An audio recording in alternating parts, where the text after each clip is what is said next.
एका मिनिटात. नमस्कार. भारत स्वतंत्र भारत 75 या व्याख्यानमालेमध्ये पुन्हा आपल्या सगळ्यांचं स्वागत आहे. आज आपल्याबरोबर प्रख्यात निसर्ग अभ्यासक आणि निसर्ग संवर्धक श्री किरणजी पुरंदरे हे आपल्या बरोबर आहेत. सर, आपले खूप खूप स्वागत सर्वप्रथम. आणि विवेकानंद केंद्र कन्याकुमारी आणि विवेकानंद प्रबोधिनी मुंबई या दोन्ही सेवाभावी संस्थांच्या तर्फे हा उपक्रम राबवण्यात येत आहे आणि 15 ऑगस्ट पासून सुरू झालेल्या विविध व्याख्यानं आणि अनेक विषयातले तज्ज्ञ त्याच्यामध्ये सहभाग देत आहेत आणि आपले मार्गदर्शन करत आहेत. आजचे आपले जे अतिथी आहेत श्री किरणजी पुरंदरे, सर्वांना त्यांचं नाव माहीत आहे, पण त्यांच्या कामाबद्दल आणखीन थोडे तपशील जाणावे की आणखीन काही त्यातल्या गोष्टी आपल्याला कळाव्या, त्या हेतूने आपण त्यांची एक छोटीशी मुलाखत वजा संवाद त्यांची साधतोय. सरांची इच्छा होती की फक्त बोलण्यापेक्षा आपण जर प्रश्नोत्तर केली तर आणखीन छान प्रभावी होईल, म्हणून माझा केवळ रोल त्याच्यामध्ये काही प्रश्न विचारणं इतपतच आहे. आपल्याला जास्तीत जास्त त्यांच्याकडून ऐकायचं आहे असं आपण ठरवूया. सर, आपलं खरंच आपण वेळ काढलात, मला कल्पना आहे आपण किती सध्या व्यस्त आहात. तर आपण सुरुवात करूया. सर्वात पहिल्यांदा माझ्या मनात असं आलं की हे जे निसर्ग संवर्धनाचं काम असतं ते अनेक पदरी, अनेक अंगांनी आणि अनेक असं खूप अरण्यासारखंच एखादं असं खूप क्लिष्ट वाटतं की अनेक पदरांचं वाटतं. तर असं काम आपण हाती घ्यावं आणि त्याला आपलं सर्वस्व पणाला लावावं, अक्षरशः आपलं आयुष्य त्यासाठी आपण द्यावं, ही प्रेरणा तुम्हाला कशी मिळाली किंवा कुठून ही सुरुवात झाली ते थोडं सांगाल का? मी 2001-2002 या काळामध्ये एक वर्षभर एका जंगलात राहिलो होतो आणि त्या जंगलाचं नाव आहे नागझिरा जंगल आणि हे भंडारा आणि गोंदिया जिल्ह्यांमध्ये विखुरलेलं आहे. तर त्यावेळेला मी निसर्गाशी खूप एकरूप झालो होतो, समरूप झालो होतो, समरस झालो होतो. आणि माझ्या असं लक्षात आलं होतं की निसर्गाचं संवर्धन जर आपल्याला करायचं असेल तर निसर्गाचा अभ्यास करायला पाहिजे. निसर्गाचा अभ्यास केल्यानंतर आपल्याला निसर्गाचं संवर्धन करता येईल. आणि निसर्गाचा अभ्यास करताना निसर्गावरती परिणाम करणारा सगळ्यात मोठा घटक म्हणजे माणूस. त्यामुळे माणसाला आपल्याला दूर करून काही चालणार नाही असं माझ्या लक्षात आलं. आणि सुरुवातीचा काही काळ हा निसर्गाच्या वेगवेगळ्या घटकांमधले संबंध समजावून घेणं याच्यामध्ये गेला. आणि मग नंतर माझ्या लक्षात आलं की हे जे अत्यंत विशाल असं जाळं आहे, जीवनाचं जाळं आहे, ज्याच्यामध्ये पक्षी, प्राणी, फुलपाखरं, कीटक, वनस्पती, नद्या, नाले, पाणी, माती, आभाळ हे सगळं त्याच्यामध्ये येतं. हे काय आहे नेमकं याची मला फार उत्सुकता होती. आणि म्हणून मी असं ठरवलं होतं की आपण एक दर्शक म्हणून या जंगलामध्ये येऊन राहायचं. आणि मग तिथून खरं तर मला प्रेरणा मिळाली. आणि मी काय घेतलं जंगलातून, तर मी माझ्याकडची एक छोटीशी शिदोरी होती, चैतन्याची शिदोरी, ती मी भरून घेतली जंगलामध्ये. आणि मग मला पुढे प्रेरणा मिळाली की आपण जंगलाच्या संवर्धनासाठी आपण थोडंफार आपल्याला जमेल तेवढं हे काम करावं. याच्यासाठी दिशा ही कोणी दिली असं जर तुम्ही विचारलं तर मी असं सांगेन की निसर्गानेच ती दिशा दिली. आणि आपण जेवढं निसर्गाच्या जवळ जाऊ तेवढ्या संवेदना निसर्गाच्या आपल्याला समजतात. आणि या संवेदनांमधूनच पुढे माणूस म्हणून आपली काय भूमिका आहे याचा मी विचार केला. की एका बाजूला प्रचंड मोठा समाज आहे, एका बाजूला प्रचंड मोठा निसर्ग आहे, आणि याचा ताळमेळ कसा घालायचा, नाही का?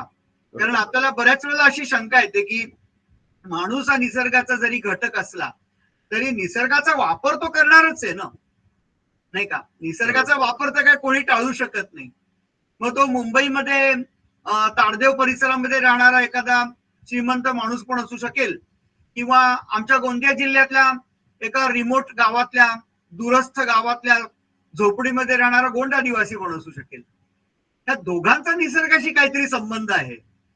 तो प्रत्यक्ष आहे का अप्रत्यक्ष आहे हे आपल्याला शोधायचंय. तर या संबंधातून माझ्या असं लक्षात आलं की निसर्गामध्ये स्वतःची एक निर्मितीची क्षमता असते निसर्गाची. आता स्वतःची निर्मिती क्षमता निसर्गाची किती आहे हे परत माणूस तिथे किती ढवळाढवळ करतो याच्यावरती अवलंबून असतं. जर का माणसाने असं ठरवलं की निसर्गाने जे मुद्दल निर्माण केलं, आपण थोडस मुद्दल आणि व्याज या संदर्भात बोलण्याचा प्रयत्न करूया. की आपण जर का व्याज वापरलं आणि मुद्दल तसंच ठेवलं तर ते नातं जे आहे आपलं आणि निसर्गाचं ते शाश्वत होईल. ते चिरस्थायी होईल. पण आपण जर का मुद्दलाला साथ घातला ना, तर निसर्गाची निर्मितीची क्षमता जी असते ना, तिथे गडबड होते. मग म्हणजे निसर्गाची निर्मिती क्षमता आणि माणसाची गरज, बरोबर आहे की नाही, बरोबर आहे. याचा ताळमेळ घातला पाहिजे. म्हणजे माणसाची गरज भागवून सुद्धा निसर्ग स्वतःला वाढवायला समर्थ आहे का, तर आहे, असं माझ्या लक्षात आलं. आणि मग त्यावेळेला मी मनातून निसर्गाला सलाम केला की अक्षरशः शून्यातून निर्मिती आहे हो सगळी ही. हो. तुम्ही सगळ्या जगातल्या जंगलांकडे बघा, ही जंगल कोणी माणसाने निर्माण केलेली नाहीये, ही स्वतःहून उत्क्रांत झालेली जंगल आहे. याचा अर्थ काय माहिती का, निसर्ग तुम्हाला एक प्रकारे असं सांगतो की अरे माणसा, तू इथे नाही आलास तरी चालेल, तू इथे नसलास तरी चालेल. माझी सगळी व्यवस्था इतकी उत्तम आहे, जी लाखो करोडो अब्जावधी कदाचित वर्षांपासून ही व्यवस्था निर्माण झालेली आहे. ती व्यवस्था इतकी पराकोटीची नीट आहे, इतकी पराकोटीची नेमस्त आहे की माणसाने काही नाही केलं तरी चालेल. हे मला रिअलायझेशन झालं. आणि मग असं माझ्या लक्षात आलं की माणसाचा कमीत कमी हस्तक्षेप असणारं जे निसर्ग संवर्धन आहे ते आपण करायला पाहिजे. म्हणजे तुम्हाला अगदी थोडक्यात सांगायचं झालं तर, एखादा झरा आहे समजा, हा, त्या झऱ्याचं पाणी अडलंय आणि याचं कारण त्याच्यामध्ये कुठेतरी गाळ पडलाय, किंवा एखादा मोठा दगड पडलाय, किंवा माती येऊन तिथे साचलेली आहे, किंवा जनावरांच्या येण्या जाण्यामुळे त्याच्यामध्ये राडारोडा येऊन साचलेला आहे, पालापाचोळा येऊन साचलेला आहे. तर तुम्ही म्हणाल की मग माणसाची नेमकी भूमिका काय आहे या बाबतीमध्ये, तर मी असं म्हणेन की आहे तो झरा साफ करणं, याच्या पलीकडे माणसाने काही करू नये. म्हणजे तिथला गाळ काढला की आपली भूमिका संपली. तर जेव्हा आपण गाळ काढतो ना, तेव्हा तिथली जी कॅपिलरी असते, तिथली जी एक पाण्याची धार असते, पाण्याचा जो स्रोत असतो तो मोकळा होतो. आणि तो एकदा मोकळा झाला की आपोआपच त्याच्यामध्ये पाणी साचायला सुरुवात होते. तर ही भूमिका आपली असायला पाहिजे असं मला वाटतं. निसर्गाच्या संवर्धनामध्ये माणसाची भूमिका ही आक्रमक नकोय, ती कमीत कमी आक्रमक असायला पाहिजे. म्हणजे तुम्ही जर मला विचारलात की जलसंवर्धन आपल्याला करायचंय, तर मी कधीही बुलडोझरचा वापर करणार नाही.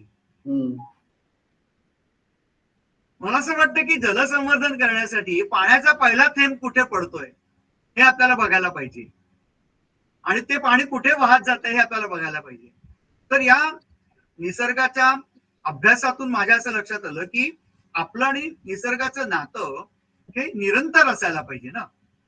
ते निरंतर असायला हवं असेल तर आपल्याला एक तर त्याच्याशी मैत्री केली पाहिजे निसर्गाशी, आणि या मैत्रीतून, या समरसतेतून, या एकरूपतेतून आपल्याला काय समजतं हे आपण स्वतःला विचारलं पाहिजे, आणि त्या दृष्टीने आपण पुढे जाण्याचा प्रयत्न केला पाहिजे. आता तुम्ही म्हणाल की तुम्ही एखादं आणखीन उदाहरण एखादं देऊन सांगा, तर तुम्हाला सगळ्यांना माहितीये की 1600 किलोमीटर लांबीचा सह्याद्री आहे आपला, ज्याला आपण सह्याद्री म्हणतो, पश्चिम घाट पण म्हणतो. तर गोव्याच्या दक्षिणेपासून सुरू होतो आणि पार कन्याकुमारी पर्यंत ती डोंगराची रांग जाते. तर या सह्याद्रीमध्ये ना जंगल कसं उरलेलं आहे, तर ते बेटांसारखं उरलंय. मग ती बायोजॉग्राफिकल आयलंड राहिलेली आहेत. तर तुम्ही म्हणाल की इथे काय माणसाची भूमिका आहे, तर ही जी बायोजॉग्राफिकल आयलंड आहे ती एकमेकांना जोडता येतील का याचा आपण विचार केला पाहिजे. म्हणजे आपण कॉरिडॉर्स निर्माण केले पाहिजे, जोड मार्ग निर्माण केले पाहिजे, आणि हे शक्य आहे. माणसाच्या हातात सगळं आहे आणि माणूस काहीही करू शकतो. आणि असे जर का जोड मार्ग आपण निर्माण केले तर ही जी बेट आहेत ना ती एकमेकांना जोडली जातील, जंगलांची बेट. आणि मग त्याच्यानंतर आदान प्रदान होईल. कशाचं आदान प्रदान होईल? जेनेटिक मटेरियलचं आदान प्रदान होईल. किती सुंदर आणि किती महत्वाचा हा एक विचार आहे. आणि मी कुठेतरी असं सर वाचलं होतं की जे निसर्गाने अतिशय प्रेमाने, सगळ्या त्याच्या निर्मितीबद्दलच्या प्रेमाने आणि मनुष्य आणि प्राणी प्रेमाने शेकडो, हजारो, लाखो वर्षापासून तो हळूहळू निर्माण करत होती ती, ते माणसाने गेल्या 300-400 वर्षात उद्ध्वस्त करायचा चंग बांधला. आपल्या केवळ हट्टापायी किंवा आपल्या अहंकारापायी असं दिसतंय. आणि आता कुठे जाग आली आहे की बापरे आपण फारच नष्ट करून टाकलं आणि आता काहीतरी करून त्याला आता कसं नीट करावं ही पण दृष्टी आहे. जसं तुम्ही म्हणालात संवर्धन करायचं, पण ती ही दृष्टी निसर्गप्रेमी किंवा निसर्गाच्या सहयोगाने करण्याचीच दृष्टी हवी. त्याला पण तुम्ही पुन्हा काहीतरी असं आक्रमकपणे कराल तर चालणार नाही. तुमचा मुद्दा खूप एक महत्वाचा होता. आपल्याला आता त्याच्यावरच्या आपल्या म्हणजे जो नातं आहे आपलं आई मुलाचं सारखं नातं आहे किंवा पालक आणि बालक असं नातं, म्हणजे हा एक काहीतरी असा भाव हवा ना, कारण नाहीतर मग ते शोषणाचा सगळा प्रकार जातो ना. तुम्ही जे म्हणालात ते सगळं सह्याद्रीचं, मला वाटतं ह्यामुळेच ते शोषण करण्याची एक प्रवृत्ती किंवा भोग, अनियमित अमर्यादित भोग कदाचित हे त्याचं कारण असावं, नाही का, असं वाटतं की माणसाची गरज आणि हाव हे आहेच. हा मुद्दा जो गांधीजींनी मांडलेला मुद्दा होता तो महत्वाचा मुद्दा आहे ना. आपल्याला काय पाहिजे, आपण जर का आपल्या गरजा मर्यादित केला तर आपण निसर्गाचं संरक्षण करू शकतो. हे काही वेगळं सांगण्याची गरज नाहीये. आणि मला असं वाटतं परंपरेने आपल्या संस्कृतीमध्ये हा विचार खूप घट्ट रुजलेला आहे, खोलवर रुजलेला आहे. आणि मला अगदी सहज आठवतंय की माझ्या वयाच्या 28व्या वर्षापर्यंत माझ्याकडे सायकलच होती ना. 30व्या वर्षापर्यंत माझ्याकडे सायकलच होती ना. तर हे किती सहज घडतं बघा ना आपल्या ह्याच्यामध्ये घडतं रुजलेलं. नाही, त्याला एक मराठीमध्ये खूप चांगला शब्द आहे, काटकसर हा शब्द आहे त्याला. काटकसरच आपलं जीवन आहे ना खरं तर. आपल्याला मिळालेली प्रत्येक वस्तू ही आपण कशी वापरतो, वस्तूंचा वापर आपण कमीत कमी करतो ना, एकच वस्तू आपण परत परत वापरतो ना, याच्यातच काटकसर आहे. आणि काटकसर आणि नैसर्गिक साधन संपत्ती यांचा अतिशय जवळचा संबंध आहे ना. म्हणजे माझ्या कपाटामध्ये किती कपडे आहेत, याच्यामध्ये माझी गरज काय आहे याच्यावरती ते सगळं अवलंबून आहे ना. तर साधं राहायला पाहिजे आपल्याला, हे तर म्हणजे काही वेगळं सांगायची गरजच नाहीये. आणि मला असं वाटतं साध्या राहणीतच निसर्गाचा संवर्धनाचा विचार येतो.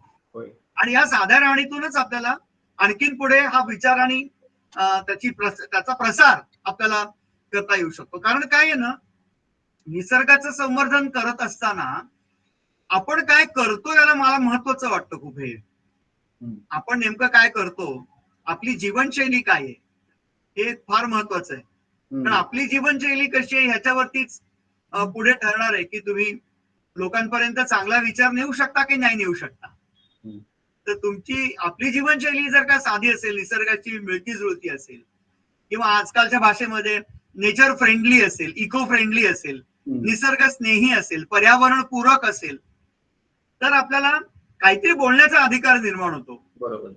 आणि मग याच्यामध्ये कुठेही असा भाव असण्याचं कारण नाहीये की आपणच सगळं करू शकतो. माणसाच्या अंगामध्ये प्रचंड ताकद आहे आणि माणसाचा मेंदू हा सर्वात प्रगल्भ मेंदू समजला गेलेला आहे पृथ्वी तलावावरती असलेल्या प्राण्यांमध्ये. तर या प्रगल्भ मेंदूचा उपयोग करून आपण निसर्गाची घडी न विस्कटता त्याच्याशी मैत्री करून आणि त्याच्या सगळ्या व्यवस्था कशा आहेत निसर्गाच्या, त्याच्यातली नातीगोती कशी आहेत ही समजून घेऊन जर आपण काही पावलं उचलली तर आपल्याला नक्कीच त्याच्यामध्ये आनंद मिळेल. आता मी एक उदाहरण देतो तुम्हाला. आदिवासी जे आहेत आमचे, ते कसे राहतात बघा. तर कुठलीही वस्तू जर का त्यांना हवी असेल ना, तर ते त्या झाडाचा नाश करणार नाहीत, तर त्या रिसोर्सचा नाश करणार नाहीत कधी. तो जो मूळ स्रोत असतो ना तो तसाच ठेवतील आणि त्यांनी निर्माण केलेली फळं जी आहेत त्याचा ते वापर करतील. मोहाची फुलं वापरतील किंवा गवत वरच्यावर कापून घेतील किंवा शतावरीची मुळं काढत असताना एकाच दिशेची एका वर्षी काढतील.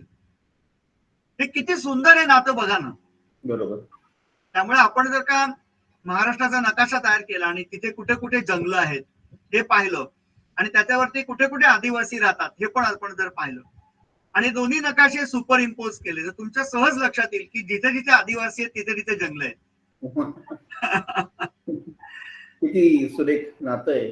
आणि हे आपण जे कार्य केलं तिथे खूप कठीण आणि खूप महत्वाचं कार्य, ते पण आपण जेव्हा अनौपचारिक बोलताना तुम्ही उल्लेख केला की तिथले जे गौण आदिवासी आपले बंधू आहेत, बंधू भगिनी आहेत, त्यांच्या मदतीनेच तुम्ही हे पुढे सुरू केलं किंवा त्यांचा सहभाग त्यातला किंवा त्यांच्याशी तुमचं संवाद आणि त्यांचा सहभाग ह्याच्यातून हे काम पुढे गेलं असं आपण बोलताना तुम्ही त्याचं जरा सांगाल का की कसं त्या तिथल्या वनवासी बंधू भगिनींचा कसा तुम्हाला संवाद किंवा सहभाग झाला? मी ज्या वेळेला 2001-2002 या काळामध्ये नागझिराच्या जंगलात 450 दिवस राहिलो होतो तेव्हा या लोकांची माझी थोडी थोडी मैत्री झालेली होती. आणि मग त्यांच्या बरोबर जंगल फिरणं, त्यांचा अभ्यास करणं, ते काय नेमकं करतात, त्यांचं जंगलाची नातं काय आहे नेमकं, हे मी समजून घेण्याचा प्रयत्न केला. तर अर्थातच माझी भाषा वेगळी, माझे कपडे वेगळे, माझा पेहराव वेगळा, माझी वेशभूषा वेगळी. त्यामुळे त्यांना शंका येणं साहजिकच आहे की बाबा हा कोण आलाय माणूस इथे, हा काय करतोय. तर त्यांचं थोडक्यात आपल्याला सांगायचं झालं तर त्यांचा विश्वास संपादन करण्यासाठी 8 वर्ष लागली. आणि मग या काळामध्ये मी त्यांच्याशी सतत बोलत होतो, समजून घेत होतो ते काय करतायत ते. आणि मग हळूहळू त्यांच्याशी माझी मैत्री निर्माण झाली. आणि मग हे लोक झरे कसे शोधून काढतात, हे जंगलातल्या वेगवेगळ्या वनस्पती कशा गोळा करून आणतात, मशरूम्स गोळा करतात हे लोक, किंवा आपण ज्याला इकडे त्याला सात्या म्हणतात. तर हे त्यांच्याकडनं मी समजून घेतलं आणि मी त्यांच्यातला झालो. हे फार महत्वाचं आहे. काय माहिती का, माझ्या अंगावरचा जो बुरखा होता, शहरीपणाचा आणि शिक्षणाचा बुरखा, तो मला काढून टाकावा लागला. आणि मग मी त्यांच्या सारखा आहे हे जेव्हा त्यांच्या लक्षात यायला लागलं, हळूहळू त्यांचा प्रतिसाद वाढायला लागला.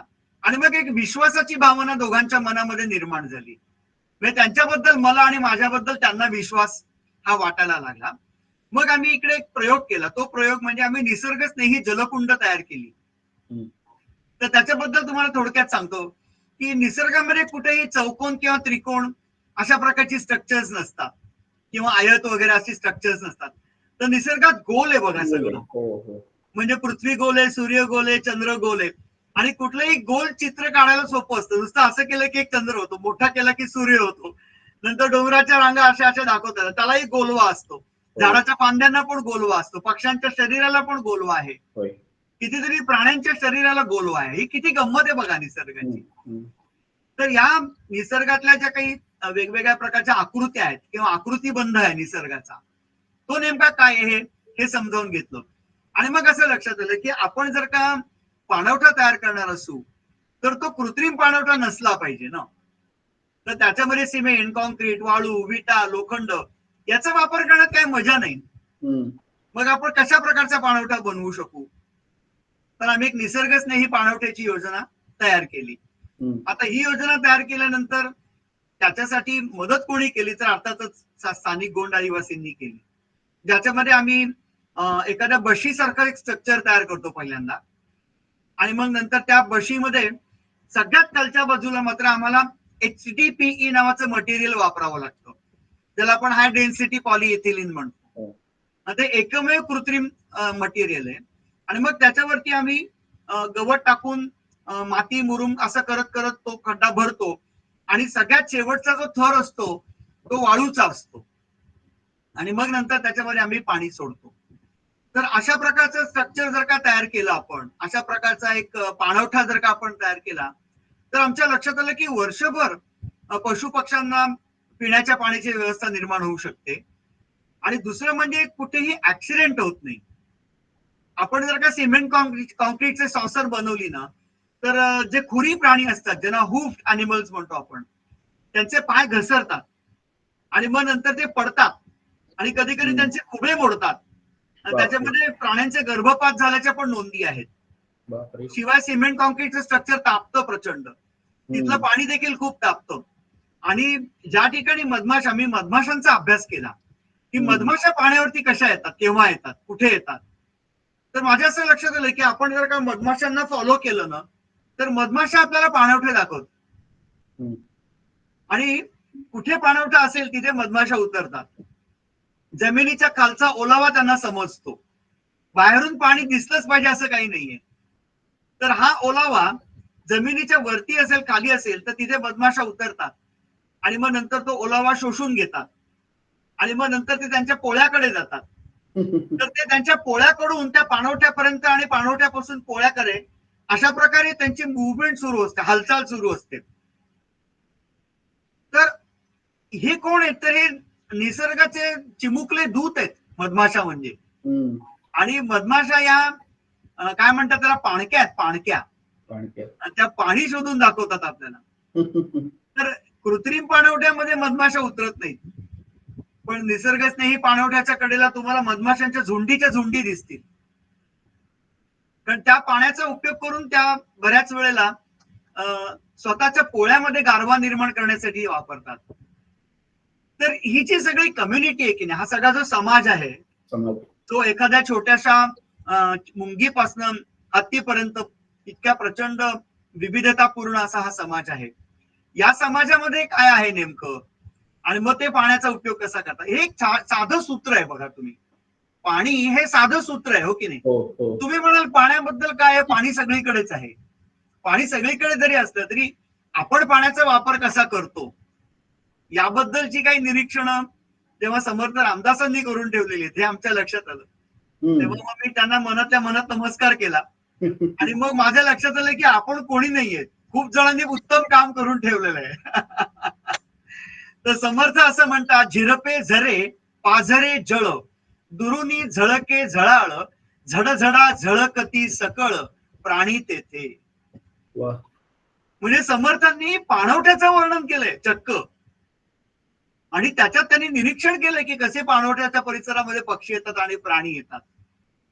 म्हणजे समर्थ हे निसर्ग वेत्ते होते, निसर्गविद होते, पक्षीविद होते. त्यांनी वनस्पतींचा अभ्यास केला, ते वनस्पतीविद होते. तर या सगळ्याचा एकत्रित परिपाक म्हणजे काय, तर हे गोंड आदिवासी लोकांच्या बरोबर आम्ही सुरू केलेलं काम. आणि मग त्याच्यानंतर ज्या समाजातल्या ज्या घटनांना जाग आली, सरकारच्या ज्या घटनांना जाग आली, घटकांना जाग आली, त्यांनी आम्हाला आमंत्रित केलं की तुम्ही या आणि दाखवा की कसे तुम्ही पाणवठे बनवता. पण काय ही जाग सगळीकडे येते असं नाहीये ना. म्हणजे मी समजा एखादं चांगलं काम केलं तर मोठ्या मनाने मला आमंत्रित करून ते काम वाढेल कसं हे बघण्यासाठी समाजामध्ये एक सुजाणपणा असावा लागतो, समाजामध्ये एक प्रकारची जाणीव असावी लागते, आणि समाजामध्ये असणाऱ्या लोकांच्या मनामध्ये श्रीमंती असावी लागते. नाहीतर माझं काम एका कोपऱ्यात राहून जाईल फक्त आयुष्यभर. माझ्या कामाचं मल्टिप्लिकेशन कसं व्हायला पाहिजे, माझ्या कामाचा गुणाकार कसा व्हायला पाहिजे, याच्यासाठी मला समाजातून प्रतिसाद मिळायला पाहिजे ना. मी कसं तुम्हाला येऊन सांगणार की तिथे तुम्ही हे काम सुरू करा म्हणून, तुम्ही मला प्रतिसाद द्यायला पाहिजे ना चांगलं काम बघून, किंवा मी केलेलं किंवा कोणीही केलेलं चांगलं काम हे बघितल्यानंतर त्याचा गुणाकार करण्यासाठी समाजाने पुढे यायला पाहिजे. हा मला विचार फार महत्वाचा वाटला. म्हणून मग मी नंतर काय केलं की आपण जे काम करतो ना त्या कामाचं इन्स्टिट्यूशनलायझेशन कसं करता येईल, कामाची संस्था कशी करता येईल, कामाची रेप्लिका कशी तयार करता येईल, यासाठी मग मी जागोजाग फिरतो आणि मग मी सादरीकरण करतो, प्रेझेंटेशन देतो, आणि तिथे मी लोकांना सांगतो की तुम्ही जे झरे, पहिल्यांदा महत्व कशाला द्यायला पाहिजे, तर निसर्गातल्या ज्या व्यवस्था आहेत त्यांना महत्व दिलं पाहिजे. निसर्गाच्या व्यवस्थेपुढे आपण कोणी नाही आहोत हे आपण मान्य करायला पाहिजे, हो की नाही? निसर्गातल्या कुठल्याही घटकाच्या, मी तर म्हणेन मुंगी सुद्धा आपल्यापेक्षा महान आहे, कारण मुंगीकडे कितीतरी असे गुण आहेत की जे आपल्यामध्ये नाहीयेत. मुंगीला बरोबर कळतं की वातावरणातले बदल काय होतात. अजून आपल्याला कुठे कळतं वातावरणातले बदल काय होतात ते. आपण किती प्रकारची अस्त्र आणि शस्त्र आणि साहित्य आणि मशिनरी आणि काय काय यंत्र वापरतो, आता थोडा अंदाज आपला बरोबर यायला लागलेला आहे. पण लाखो वर्षांपासून पृथ्वीवरती नांदत असलेले कितीतरी पशु पक्षी आणि प्राणी हे निसर्गाशी इतके एकरूप झालेले आहेत की त्यांच्याकडनं आपण शिकलं पाहिजे. म्हणून ही माडगुळकर म्हणतात त्याप्रमाणे बिनभिंतीची उघडी शाळा आहे, ही शाळा आहे, आणि या शाळेतून आपण शिकायला पाहिजे, आपण विद्यार्थी आहोत. तर असा तो थोडासा विषय माझा बाजूला गेला, पण गोंड आदिवासींबरोबर हे काम सुरू आहे. आणि आता आम्ही एका खूप मोठ्या प्रकल्पाला हात घातलाय गेली 3-4 वर्ष, ते म्हणजे ट्रीज फॉर न्यूट्रिशन, म्हणजे पौष्टिक मूल्यांसाठी वनस्पती संवर्धन. याची एक छोटीशी गोष्ट आहे ती मी तुम्हाला सांगतो. मी एका झोपडीत राहत होतो अनेक वर्ष, आता सुद्धा अगदी साधं घर आहे पत्र्याचं. त्या झोपडीमध्ये मी दुपारच्या वेळेला बसलेलो होतो, तेव्हा एक ताकवाला दहीवाला माणूस आला आणि त्यांनी दही पाहिजे का म्हणून विचारलं. तर माझ्या शेजारी राहणारी जी, म्हणजे माझी सख्खी शेजारी जिला मी म्हणतो, ती पण एक गोंड आदिवासी, चंद्रकला भलावी. तर तिने तिच्या पदराच्या खाली असं पातेलं धरलेलं होतं, आणि तिची जी लगबग आहे ती मला डोळ्यांना दिसत होती, तिची अस्वस्थता मला डोळ्यांना दिसत होती.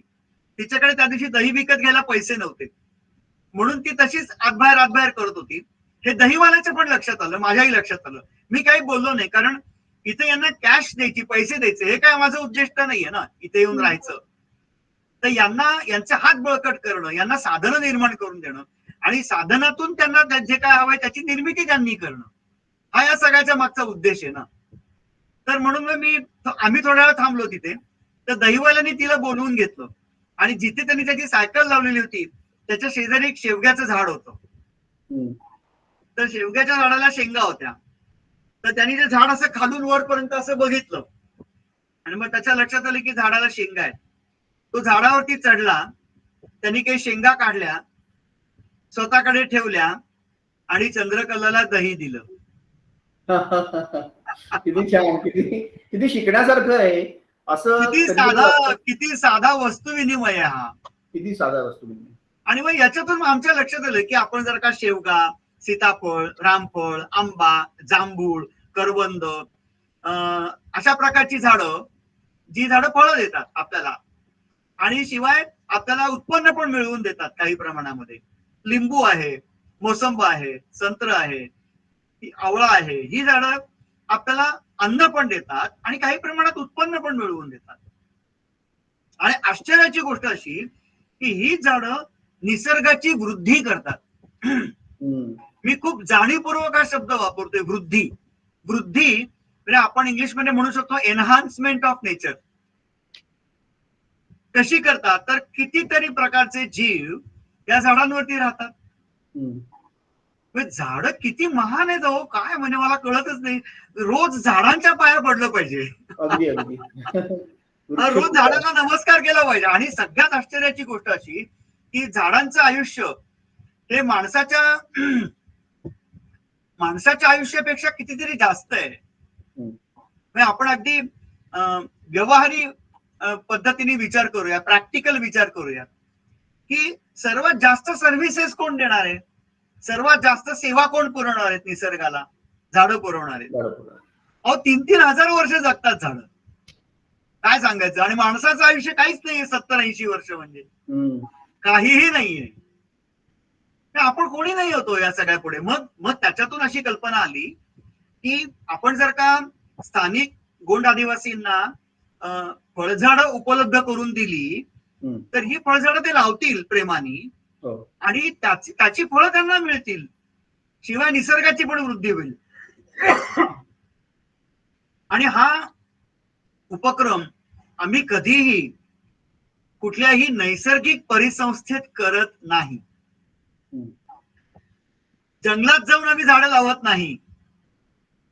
आम्ही जंगलाच्या परिसरामध्ये असलेल्या गावांच्या भोवती उदंड जागा आहे आणि अशी हजारो लाखो खेडी आहेत संपूर्ण भारतामध्ये. तर माझं स्वप्न काय आहे, आमच्या सगळ्यांचं स्वप्न काय आहे, तर अत्यंत उत्तम दर्जाच्या फळझाडांनी बहरलेली रसरशीत शिवारं निर्माण करायची. आणि या शिबिरांमध्ये असलेले आदिवासी समृद्ध आयुष्य जगतील केव्हा, जेव्हा त्यांच्या भोवती फळं देणारी झाड आहेत तेव्हा. आणि मी ज्या वेळेला आफ्रिकेमध्ये गेलो होतो तेव्हा नेमकं हेच योगायोगाने मला बघायला मिळालं. आणि तिथे डॉक्टर वांगारी माथाई म्हणून अत्यंत मोठ्या विदुषी होऊन गेल्या आणि त्यांना पर्यावरणाचा आणि शांतीचा असे 2 नोबेल पुरस्कार मिळाले होते. तर त्यांनी ग्रीन बेल्ट मुव्हमेंट ऑर्गनायझेशन सुरू केली होती आणि त्यांनी केनियामधल्या लक्षावधी लोकांना हेच सांगितलं की तुम्ही झाडांच्या बाबतीमध्ये स्वयंपूर्ण व्हा. म्हणजे तुम्ही सांगताना काय सांगायचं की माझ्या बँकेमध्ये किती बॅलन्स आहे हे नाहीये महत्वाचं, तर माझ्या शिवारामध्ये माझी 25 झाडं आहेत हे महत्वाचं आहे. तुम्ही बघा शेतीच्या पद्धती बदललेल्या आहेत, शेतीमध्ये खूप मोठ्या प्रमाणामध्ये बदल घडतोय, वातावरणामधला बदल आपल्याला जाणवतोय, आपण ग्लोबल वॉर्मिंग बद्दल बोलतोय, आपण क्लायमेट चेंज बद्दल बोलतोय. एका बाजूला शेती अशाश्वत होतीये असं आपल्याला लक्षात येत आहे. त्याच्यावरती उत्तर काय आहे, आपण काय उत्तर शोधतोय, तर कुणीतरी ज्याला म्हणतात अंधारात दिवा धरून उभा आहे तसा कुणीतरी सेंद्रिय शेतीचे प्रयोग करतो, पण त्याचा गुणाकार व्हायला पाहिजे परत. बरोबर. म्हणून माझी कल्पना अशी या सगळ्याच्या मागची की अशा प्रकारची शिबारं जर का आपण तयार केली, निर्माण केली, तर ज्याच्यामधून एखाद्या वर्षी एखादं क्रॉप चांगलं आलं नाही समजा, तर आपल्याला ही झाडं सहकार्य करतील, ही झाडं सपोर्ट करतील, ही झाडं आधार देतील आपल्याला, आणि या आधारातून आपण जगू शकू, माणूस जगू शकेल.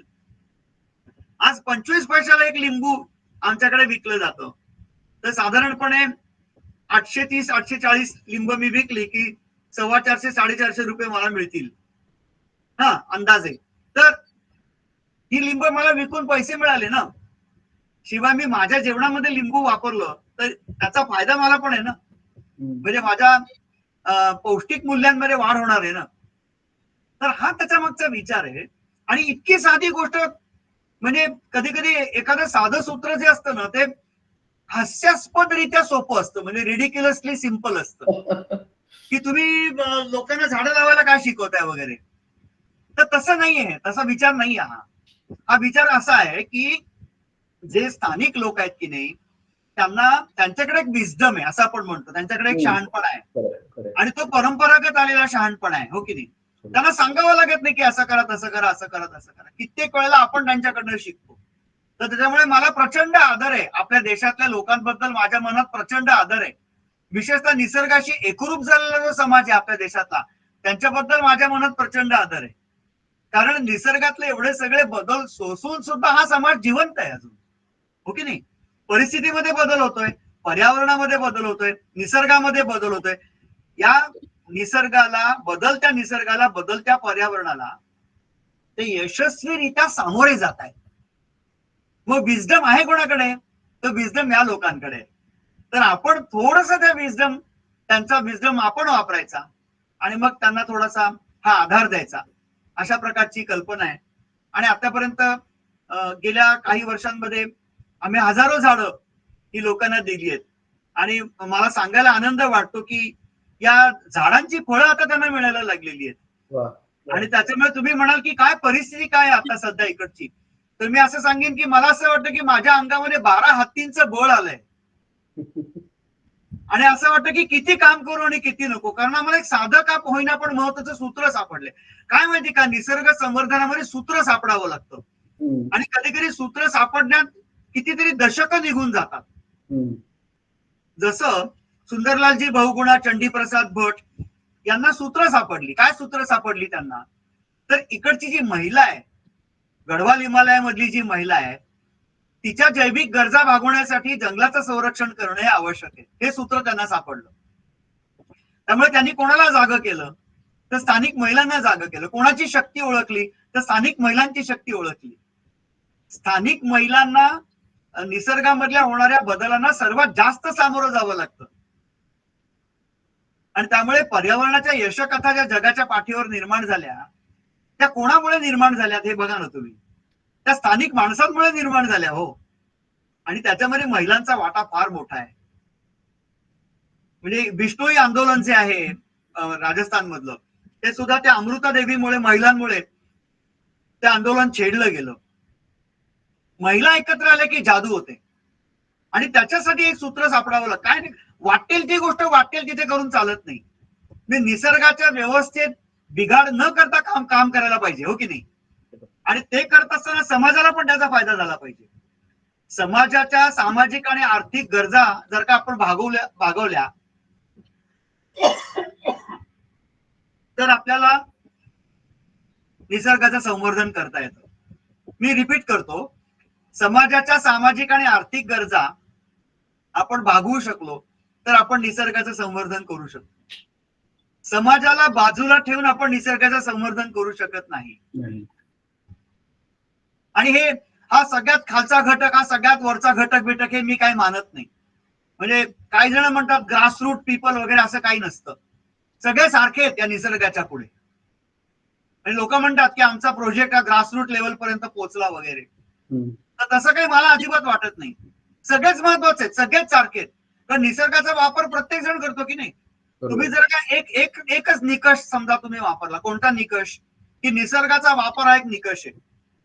तर तो पंतप्रधान नरेंद्र मोदी हे देखील निसर्गाचा वापर करतायत, आणि मी सुद्धा एक निसर्गाचा वापर करतो एका झोपडीत राहून.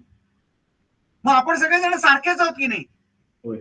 निसर्गातल्या वेगवेगळ्या घटकांच्या पुढे आपण सगळेजण सारखे आहोत ना. तर म्हणून आपल्याला असा विचार करून जर का पुढे जाता आलं तर ते जाण्याचा प्रयत्न करावा असं वाटतंय. आणि आता आमचा प्रकल्प अशा अवस्थेमध्ये आलेला आहे की आता आम्हाला उंच भरारी घ्यायची आहे जरा. आम्हाला त्याच परिसरामध्ये राहायचं नाही. तर आम्ही वेगवेगळ्या गावांमध्ये जात असतो, लोकांशी बोलत असतो, हे झाडं कशी जगवता येतील हे आम्ही बघत असतो. तर त्यामुळे आम्हाला समाजाचा पाठिंबा हवा आहे. आम्हाला समाजाचा पाठिंबा हवाय आणि तो वेगवेगळ्या पातळीवरती हवाय. मी असं म्हणत नाहीये, मी काय असं आवाहन करत नाहीये कोणाला की आम्हाला पैसे द्या. मी असं आवाहन करतोय की हे सूत्र समजावून घ्या आणि आपापल्या परिसरात काम सुरू करा. आणि तरुणांना किंवा कोणालाही, म्हणजे मी असं तरुण आणि हे असं मी अजिबातच मानत नाही, कोणीही काम करू शकतं. म्हणजे वय वर्ष 70 असतील तरी सुद्धा ते जिद्दीने वाटेल ते घडवू शकतात या जगामध्ये, असं अजिबातच नाहीये. तुमच्या मनामध्ये ती इच्छाशक्ती निर्माण झाली पाहिजे फक्त. आणि तसं काम करण्याच्यासाठी जी पॅशन लागते ना, ती मात्र आपल्या शैक्षणिक धोरणांमध्ये आणि आपल्या शिक्षण प्रणालीमध्ये ती पॅशन कुठेतरी कमी वाटते मला. म्हणजे आपल्याला पॅशन शिकवली नाही जात ना, आपल्याला विचार करायला शिकवलं जात नाही ना, आपल्याला आनंदी राहायला शिकवलं जात नाही ना. ते हे शिकवलं पाहिजे. मी असं म्हणेन की मराठीतला, हिंदीतला पहिला धडा ही पॅशन असायला पाहिजे. पॅशन हाच धडा असायला पाहिजे की आपल्या देशातली पॅशनेट लोक कोण हे शिकवा ना पहिल्यांदा लोकांना, मुलांना. पॅशनेट लोक शिकवलं. आणि काय माहिती का, पूर्वी घडून गेलेला इतिहास वगैरे हे नको, वर्तमानात राहायला शिकलं पाहिजे आपल्याला. तर त्यामुळे मला असं वाटतं की संपूर्ण शिक्षण प्रणालीमध्ये हे एलिमेंट्स जर का आपण आणले तर मुलांना पुढे त्याचा फायदा होईल. आणि पर्यावरणाच्या यशकथांचा गुणाकार हा खरा आपल्या समाजापुढचा मोठा चॅलेंज आहे. हा आपल्या समाजापुढचं सगळ्यात मोठं आव्हान आहे. तुम्ही म्हणाल कसं काय आव्हान आहे, तर काय माहितीये का की तुम्हालाही वाटतं तिथे बसून की निसर्गाचं संवर्धन व्हावं, हो की नाही? बरोबर. प्रत्येकाला वाटतं की नाही, या जगातल्या प्रत्येकाला असं वाटतं की निसर्ग चांगला राहावा. म्हणजे असं कोणालाही वाटत नाही की निसर्गाचं वाईट व्हावं, हो की नाही? म्हणजे तो रेल्वेतल्या लोकल मधनं प्रवास करणारा माणूस पण असेल किंवा आकाशात उडणारा माणूस पण असेल, तो इंजिनियर पण असेल, डॉक्टर पण असेल, तो कोणीही असेल, जगातली कोणतीही व्यक्ती, त्याला आकाशातलं इंद्रधनुष्य बघितल्यानंतर आनंद होतो की नाही? त्याला दुःख होतं का इंद्रधनुष्य बघितल्यानंतर? नाही होत. मग निसर्ग जर सगळ्यांना एका व्यासपीठावरती आणून ठेवत असेल तर निसर्गाचं संरक्षण करणं हा अधिकार आहे आपला. मला चांगली हवा मिळालीच पाहिजे आणि मला चांगली हवा मिळावी म्हणून मी प्रयत्न केला पाहिजे, हे महत्वाचं आहे. त्यामुळे आपण इंग्लिशमध्ये म्हणतो कॉन्झर्वेशन बिगिन्स ॲट होम, असं म्हणतो ना आपण. निसर्गाच्या संवर्धनाचं काम कुठे सुरू होतं? आपल्या घरामध्ये सुरू होतं. पण काय आहे माहितीये का की निसर्ग समाजातल्या कोट्यावधी लोकांना असं वाटतं निसर्गाचं संवर्धन व्हावं, पण ते कसं व्हावं हे कोणी सांगत नाहीये. एक मोठी गॅप आहे. त्यामुळे लोक काय करतात, त्यांना जे सोपं वाटतं ते पटकन करून टाकतात.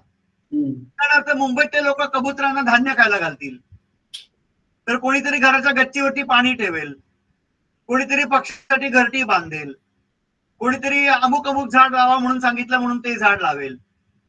त्या नादामध्ये परदेशातलं झाड लावलं जात आहे. म्हणजे मला काय म्हणायचं की तुम्ही आज सामान्य माणूस निसर्गाच्या संरक्षणासाठी काय करतो याची यादी तयार करा. मग तुमच्या असं लक्षात येईल की कुठेतरी चुकतंय आपलं. आणि जर आपलं चुकत असेल तर मोकळेपणाने मान्य करायला पाहिजे. तेवढा मनाचा मोठेपणा आपल्याकडे असायला पाहिजे. आणि आपण जर का निसर्गाशी एकरूप झालो तर तो मनाचा मोठेपणा आपल्यामध्ये आपोआप येतो. कारण निसर्ग फार मोठा आहे हो, आपण फार लहान आहोत. पशु पक्ष्यांना खायला घालणं म्हणजे निसर्गाचं संवर्धन आहे का हो? नाहीये. नैसर्गिक अधिवास आहे तसाच राहणं, आहे तसाच वाचवणं, निसर्गाच्या व्यवस्थांमध्ये कुठल्याही प्रकारचा हस्तक्षेप न करणं म्हणजे निसर्गाचं संवर्धन आहे. आणि हे संवर्धन आपण कोणी करू शकतो ना, घरात बसून पण करू शकतो. कसं? तर समजा तुम्हाला असं वाटतं की तुम्ही मुंबईत राहता आणि तुमचं उरलेलं सगळं आयुष्य मुंबईत जाणार हे तुम्हाला माहितीये. तो कोष तुम्ही सोडत नाहीये. काय माहितीये का, प्रत्येकाला आपला जो सुखदायक कोष असतो ना तो सोडावासा वाटत नाही. सुखदायक कोपरा असतो तो सोडावासा वाटत नाही. ते पण मला पूर्णपणे मान्य आहे. तर माझी एवढीच विनंती आहे की तुम्हाला प्रत्यक्ष किंवा अप्रत्यक्ष जे काम करणार आहेत त्यांना तरी तुम्ही मदत करू शकता ना. आणि त्यातून तुम्ही निसर्गाचं संवर्धन करू शकता. म्हणजे तुम्ही मातीत हात घालण्याची गरज नाहीये ना. कोणीतरी एक दिंडी सुरू केलेली आहे ना, त्या दिंडीमध्ये तुम्ही दिंडीकर होणार का, वारकरी होणार का, हा मुद्दा आहे. बरोबर. पर्यावरणाच्या रक्षणाच्या वारीमध्ये तुम्ही वारकरी होणार का, हा बरोबर. प्रत्येकाने आपला स्वतःच्या मनाला प्रश्न विचारला पाहिजे. विचारला आपण पाहिजे. जर का वारकरी होणार असो तर मग काही काळजीचं कारण नाहीये. मग निसर्गाचं भलं आपल्याला दिसतंय आणि निसर्गाचं भलं कशात आहे आपल्याला माहितीये आणि अतिशय सोपी सोपी उत्तरं मिळतात त्याच्यातून आपल्याला. मी सांगितलं वस्तूंचं काटकसर करणं किंवा आपल्या परिसरामध्ये फिरणं, आपल्या परिसरातून परिसराची गरज काय ते आपल्याला कळणं, याच्यातूनच आपल्याला हळूहळू निसर्ग संवर्धनाची वाट सापडू शकते. आणि वाट कुणालाही सापडेल, तुम्हाला सापडेल, मला सापडेल, एखाद्या लहान मुलाला पण पटकन कळतं की निसर्गाचं संवर्धन कसं करायला पाहिजे आपण. म्हणजे आपली जागा या सगळ्या निसर्गामध्ये ओळखून त्या जागेप्रमाणे सगळ्यांची सहचार्य आणि प्रेमाने राहणं. कारण तुम्ही मगाशी किती छान उदाहरण दिलं की छोट्या छोट्या मधमाशीला कळतं, छोट्या कीटकांना कळतं आणि त्यांच्यात पण सगळ्यांमध्ये एक इंटेलिजन्स आहे, ज्याला आपण आजकाल आता विज्ञान ज्याला कॉस्मिक इंटेलिजन्स म्हणतो, तो चराचरामध्ये कणाकणामध्ये तो आहे. आणि म्हणून मग ते आपण म्हणतो तसं सगळीकडे ईशत्व आहे किंवा आदिमाता आहे, आदिमाया आहे. आणि आणखी एक छान मुद्दा मला कळला की आदिवासी स्त्रिया किंवा कुठल्याही क्षेत्रातल्या स्त्रियांनी ह्याच्यात मोठा पुढाकार घेतलाय. मला वाटतं नवरात्रीच्या निमित्ताने खरी आदिशक्ती ही आहे, निसर्ग ही आदिशक्ती, आणि त्या सगळ्या ज्या स्त्रिया काम करतायत त्यांना प्रोत्साहन देणं किंवा त्यांना एकत्र आणणं ही खरी आदिमायेची पूजा होईल की काय, असं मला आता तुमचं ऐकल्यावरती वाटायला लागलं. ही इथे खरी आई आहे किंवा इथे खरा निसर्गाच्या रूपाने आपल्या समोर सगळं उभं आहे आणि ते सोडून आपण भलतीकडेच काहीतरी करतोय. हे म्हणजे मुळात दृष्टीमध्ये सुद्धा, आपल्या दृष्टी किंवा आकलनामध्येच मला वाटतं पहिला बदल व्हायला हवा आहे की आपल्या मानसिकतेमध्ये. म्हणून मला हे जाणवलं की तुमच्या पुढचं कदाचित म्हणजे आम्हाला जे थोडंफार कळतंय त्यानुसार एक मोठं आव्हान म्हणजे लोकांच्या मानसिकतेमध्ये बदल करणं, म्हणजे तिथल्या आदिवासींच्या मानसिकतेमध्ये बदल आणि प्लस तिथल्या बाहेरच्या लोकांशी जो संपर्क येतोय त्यांच्या मानसिकतेमध्ये बदल, की ते आकलन तुमचं नीट व्हावं, तुमची दृष्टी नीट व्हावी आणि एक समग्र दृष्टी, एक पूर्णपणे एक साकल्याने आपण ज्याला म्हणतो ना तसं पाहावाची दृष्टी जी आपल्या परंपरेत आहे, संतांनी सांगितलेली, समर्थांनी सांगितलेली, ही दृष्टी आणण्यासाठी जो मानसिक बदल हवा, तो मोठं आव्हान असावं का तुमच्या पुढे? ते कसं काय तुम्ही स्वीकारलं किंवा पेललं असेल? काय लोकांच्या संपर्कामध्ये राहूनच काम करायचं हे ठरवलेलं आहे. त्यामुळे आपल्याला वेगवेगळ्या घटकांशी संवाद साधण्याची संधी मिळत असते. स्थानिक लोकांच्या गरजा, त्यांच्या बरोबर निसर्गाचं असलेलं नातं हे हळूहळू शोधता समाजातल्या वेगवेगळ्या घटकांच्या पर्यंत जाणं हे खूपच महत्वाचं वाटतं. आणि त्याच्यासाठी साधारणपणे या संकल्पना एकदा समजल्या सगळ्या लोकांना की लोक मदतीचा हात पुढे करतात. तर मला आव्हान कशाचं वाटतंय आता की जर का कोणी एखादी अशी पर्यावरणाची यशकथा अत्यंत कष्टपूर्वक निर्माण केली तर तिथे येऊन तिथलं काहीतरी शिकून आपली शिदोरी जी असते ती भरून दुसरीकडे गेलं पाहिजे. आता काय झालंय माहितीये का की माझं असं निरीक्षण आहे, म्हणजे मी बरोबर असेल किंवा चूक असेल, माझं असं निरीक्षण आहे की मोठ्या मोठ्या शहरांची अवस्था कशी झालेली आहे आता. तर तुम्हाला हे मान्य करायला पाहिजे की शहरांमध्ये सगळ्यात जास्त नैसर्गिक साधन संपत्तीचा वापर होतो. खरंय. आणि तो अप्रत्यक्षरित्या होतो म्हणा, असं काही म्हणा तुम्ही, पण तिथे वापर सगळ्यात जास्त होतो. मग जबाबदारी कोणाची आहे जास्त, नाही का? तर ती जबाबदारी अर्थातच मोठ्या मोठ्या शहरांमध्ये राहणाऱ्या आपल्या मोठ्या प्रमाणामध्ये शहरांमध्ये एकवटलेल्या समाजाची आहे. तर हे कसं झालेलं आहे, तर एका झाडावरती 100 गरुड कधी बसत नाही असं आम्ही म्हणतो. याचा अर्थ असा की प्रत्येक गरुड हा स्वतःचा मुलूक प्रस्थापित करतो. त्याला मराठीमध्ये आप मुलूक असं म्हणतो आम्ही, म्हणजे टेरिटरी. तर या गरुडांनी आता उडालं पाहिजे, त्यांनी दूर गेलं पाहिजे आणि प्रत्येक गरुड स्वतःची टेरिटरी किंवा स्वतःचा आप मुलूक प्रस्थापित करण्याच्या क्षमतेचा आहे. हे खरं आव्हान आहे. काय माहिती का, तुमच्या मनामध्ये निसर्गाबद्दल प्रेम आहे, आपुलकी आहे, जिव्हाळा आहे आणि तुम्हाला असं वाटतं की हा असाच राहायला पाहिजे. पण तुमच्याकडनं कोणत्या प्रकारची कृती होते की ज्याच्यामुळे निसर्ग संवर्धन होतो?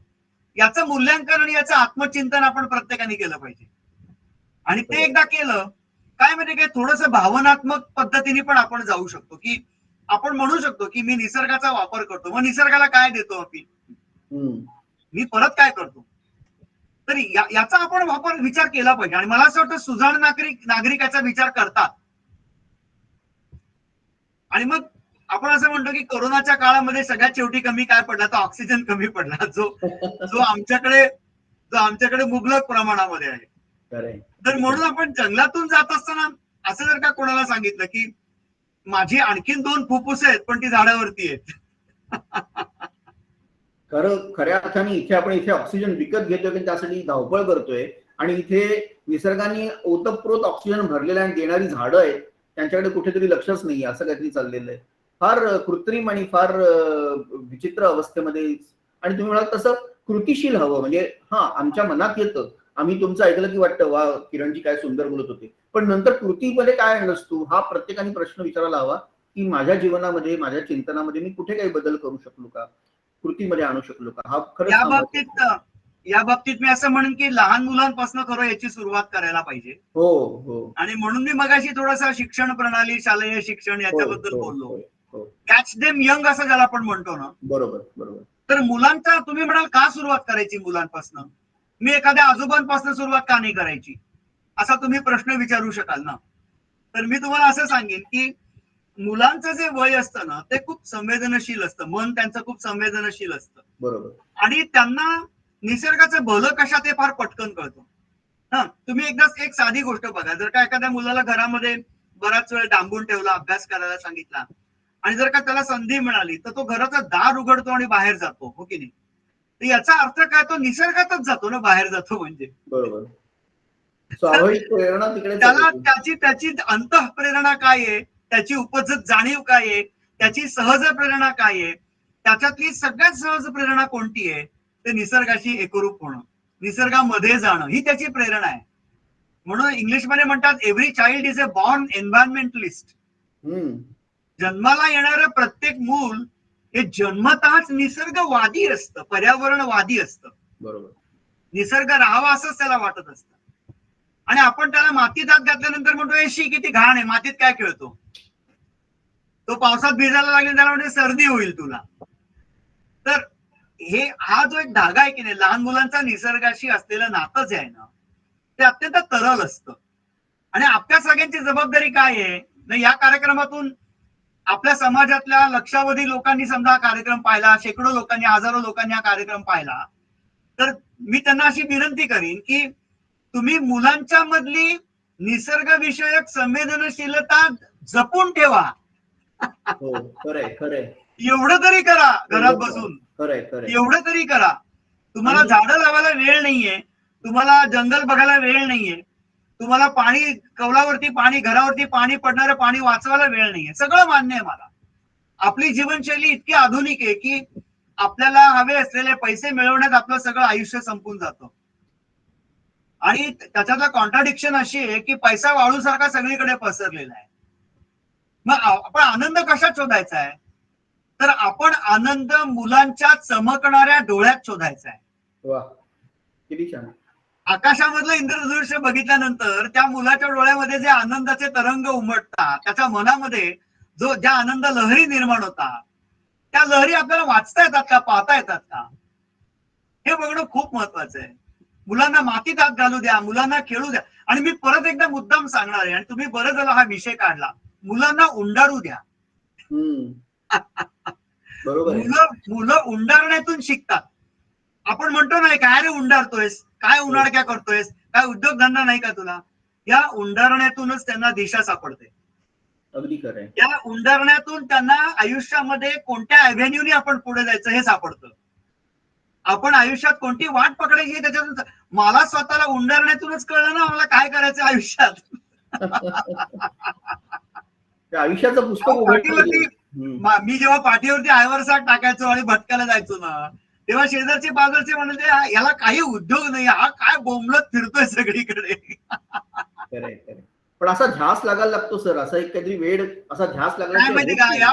या बोंबलत फिरण्यातूनच आपल्याला कळतं हो आपल्याला काय करायचं. आपल्याला काय करायचंय खरं कळतं. तुम्हाला मी खरं सांगू का, घरात बसून आपल्याला काही कळत नाही हो. अगदी खरंय. शाळेत बसून तर काहीच कळत नाही, काहीच कळत नाही.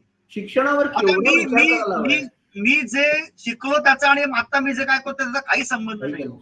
खरंय. तुम्ही म्हणाल मग काय शिकवायला पाहिजे, मी सांगितलं ना पॅशन शिकवायला पाहिजे. पॅशन, ध्यास कशाला म्हणतात हे शिकवलं पाहिजे आणि विचार करायला शिकवलं पाहिजे. विचार करायला शिकवलं. अगदी खरंय. हे केवढा बदल होतो याच्यातून. त्यामुळे मला लहान मुलांबरोबर बोलायला खूप आवडतं, म्हणून आम्ही या गावामध्ये एक शाळा काढली आहे. त्या शाळेचं नाव आहे पाखर शाळा. अच्छा, अरे वा. मी तुम्हाला आता विचारणारच होतो, तुम्ही मला म्हणाला होतात अनौपचारिक बोलताना की संस्कार क्षम त्यांना म्हणजे संस्कार तर देण्यासाठी या पाखर शाळेमध्ये येणारी जी मुलं आहेत ना, त्यांना आता सांगावं लागत नाही साप वाचवा, त्यांना सांगावं लागत नाही की चतुर वाचवा, फुलपाखरं वाचवा. ते आपणून करतात ते सगळं. कुठेतरी साप दिसला तर मला सांगायला येतात ना, मी कुठेतरी साप दिसला तर ते मला सांगायला येतात ना. तुम्ही हा बदल बघा ना, हा बदल बघा किती महत्वाचा बदल आहे हा, किती मोठा बदल. आणि सगळं जगात सोपं आहे, पण हा माणसामधला बदल सगळ्यात अवघड आहे. तुम्ही जर मला विचारलं ना की तुमच्या या सगळ्याचं सार काय आहे, तर मी तुम्हाला अगदी एका वाक्यात सांगेन की माणसामध्ये बदल घडवणं हे सगळ्यात अवघड आहे. आणि ते जर का तुम्ही केलं ना तर पुढे अक्षरशः नंदनवन आहे. तुम्ही लोकांवरती प्रेम करायला शिका. तुम्ही लोकांवरती प्रेम केलं ना तर कवाडं उघडतात, सगळी दारं उघडतात. हो, अगदी. तर या पाखर शाळेमध्ये मुलं येतात संध्याकाळी आणि आम्ही दंगा करतो, मजा करतो, आम्ही गाणी गातो, आम्ही गोष्टी सांगतो एकमेकांना, आम्ही त्यांना खाऊ देतो. तो पौष्टिक असतो खाऊ, म्हणजे भाजलेले शेंगदाणे आणि गुळ देतो आम्ही त्यांना, राजगिऱ्याची वडी देतो, चिक्की देतो, खजूर देतो, खोबरं देतो, आणि त्यांच्या बरोबर आम्ही मजा करतो थोडक्यात म्हणजे. पण तुम्हाला सांगू का, या मजा करण्यामध्ये एक बारकावा आहे, तो म्हणजे थोडीशी ऑर्गनाइज्ड मजा आहे, म्हणजे संघटित मजा आहे. आणि ही संघटित मजा करताना ना त्यांच्याकडनं आम्हाला खूप शिकायला मिळतं. आता गोंडी बिरवे आहेत, गोंडी गाणी आहेत, गोंडी कथा आहेत, नंतर या लोकांची निरीक्षण आहेत स्वतःची काही खास, ती निरीक्षण आम्ही या मुलांच्याकडनं शिकतो. आणि आम्ही कुठलाही फॉर्मॅट नाही ठेवलेला, म्हणजे मी या मुलांना घेऊन कितीतरी वेळेला जंगलात जातो, आजूबाजूला जातो, फिरतो, त्याच्यामुळे आपोआपच त्यांच्यावरती पण तो संस्कार होतो ना. त्यांना त्यातल्या पुष्कळ गोष्टी माहिती असतात, पण सगळ्याच गोष्टी माहित नसतात. आता गंमत म्हणजे मी तुम्हाला एक उदाहरण देतो. मी या मुलांना ना जंगलात घेऊन फिरत होतो एकदा, आणि मी त्यांना कोळ्याचं जाळं दाखवलं एक, आणि मी त्यांना सांगितलं की आपलं आयुष्याचं जाळं पण असंच असतं, आणि त्या प्रत्येक धाग्याला महत्व असतं. कोणताही धागा तोडला तरी असमतोल होतो, इम्बॅलन्स होतो, आणि जेवढे धागे जास्त तेवढे ते गुंतागुंतीचं, पण तेवढंच मजबूत पण असतं. तर त्यांना हे समजावून सांगितल्यानंतर त्याच्यानंतर मला पुढचे 2 तास कोळ्याचं जाळं कुठे आहे हे दाखवावं लागलं नाही. पण छोट्यातून मोठं आपला हा, म्हणजे मला आता तुम्ही बोलत असताना आठवलं, उपनिषदामध्ये हा योगायोग म्हणा किंवा एक प्रतिभा आपल्या सगळ्या राष्ट्राची म्हणा, देशाची म्हणा, अगदी असंच कोळ्याचंच उदाहरण देऊन गुरु शिष्याला समजावतात की जग कसं आहे आणि निसर्ग कसा आहे. म्हणजे बघा तुम्ही, शिक्षणाची पद्धत तेव्हा आपल्याकडे होती, आपण परत एकदा ती आणायची आवश्यकता आहे, आणि ती तुम्ही आणताय, किती महत्वाची एक मुद्दा आहे. तुम्ही जर का मला विचारलं ना की शालेय शिक्षणामध्ये निसर्ग शिक्षणाचा अंश किती असायला पाहिजे, असं जर तुम्ही मला विचारलं आणि मला जर का त्या टेबलवर बसवलं, मी जर का धोरण ठरवण्याच्या टेबलवरती बसलोय ना, तर मी कमीत कमी 50% आणीन. होय, कमीत कमी 50% आणीन. आणि बाकी मूल्य, शिक्षण, संस्कार हे सगळं आहेच, महत्वाचं आहे, त्याच्याबद्दल मला काहीच म्हणायचं नाहीये. पण काय माहिती का, शाळेने किंवा महाविद्यालयाने ना जगायचं कसं शिकवलं पाहिजे हो, ते फार महत्वाचं आहे. मनुष्य घडवला पाहिजे, मनुष्य आपण जे जगायचं कसं शिकवलं पाहिजे ते फार महत्वाचं आहे. म्हणजे अभ्यास करणं महत्वाचं आहे, गणित मला समजलं पाहिजे, सगळं मला काही, त्याच्याबद्दल माझं काही म्हणणं नाहीये.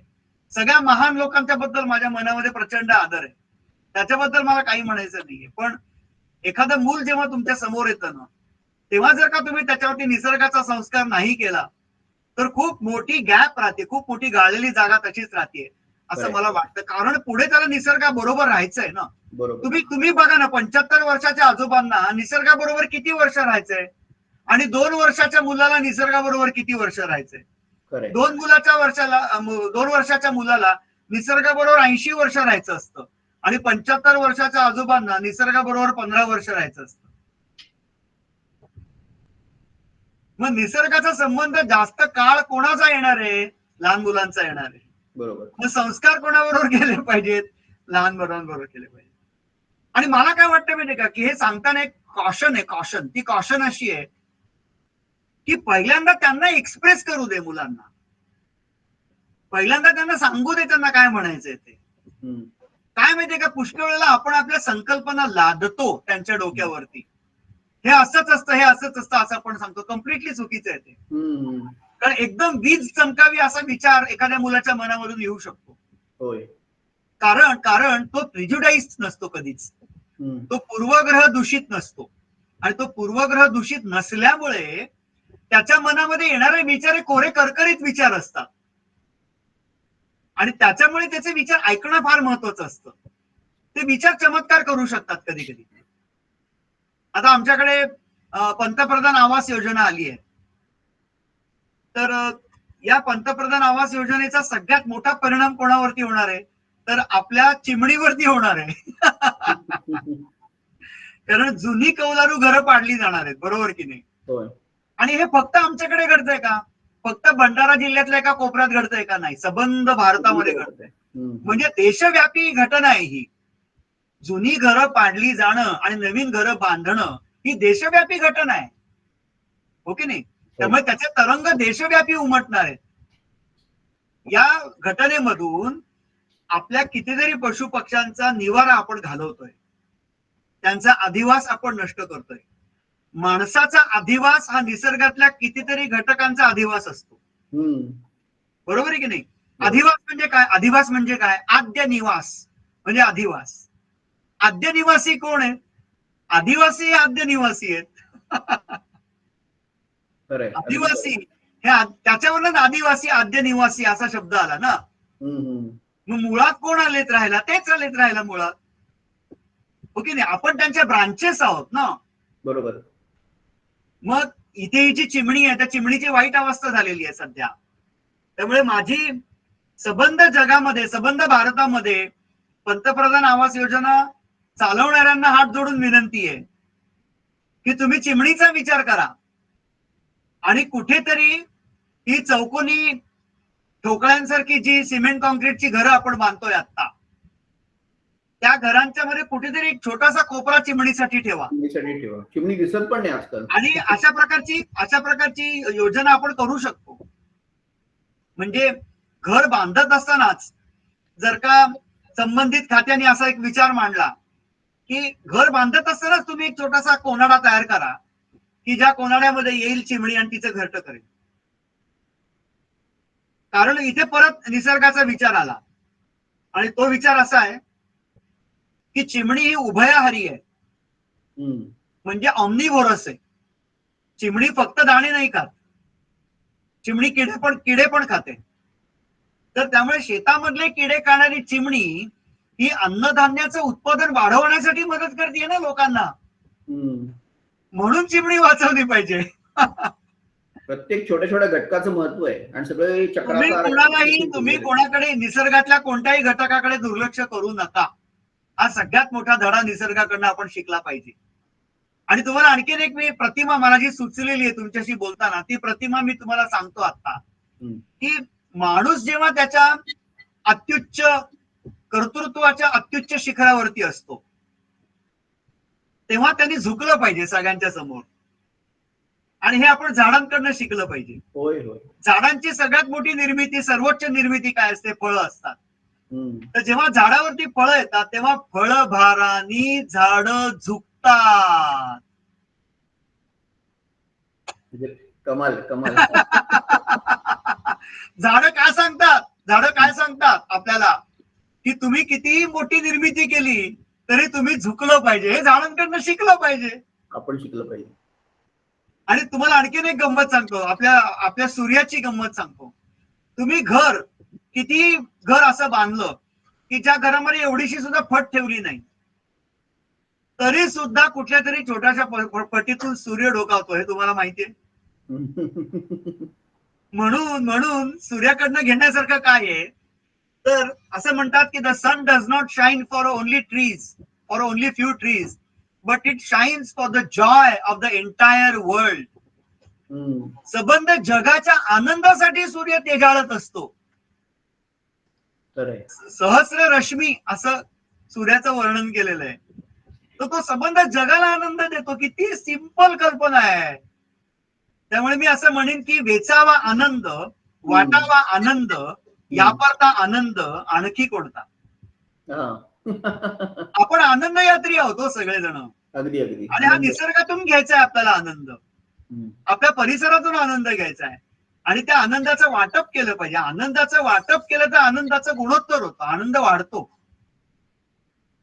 तुम्ही कविता पण करता. मी मागे तुमच्या काही कार्यक्रमात ऐकलं की तुम्ही निसर्गावर कविता करता, तुम्ही लिहिता आणि आपण जेव्हा पुढे बोलत जाऊ आणखीन काही, मला वाटतं तुमच्याकडे थोडा वेळ असेल, मला बोलायला आणखीन आवडेलच, तर त्याच्यात एखादी शेवटी कविता पण आपण म्हणावी असं एक छोटीशी विनंती आहे. पाणी आपण पाणी हवं तर घ्या मध्ये सर, पाणी प्यायचं तर घ्या.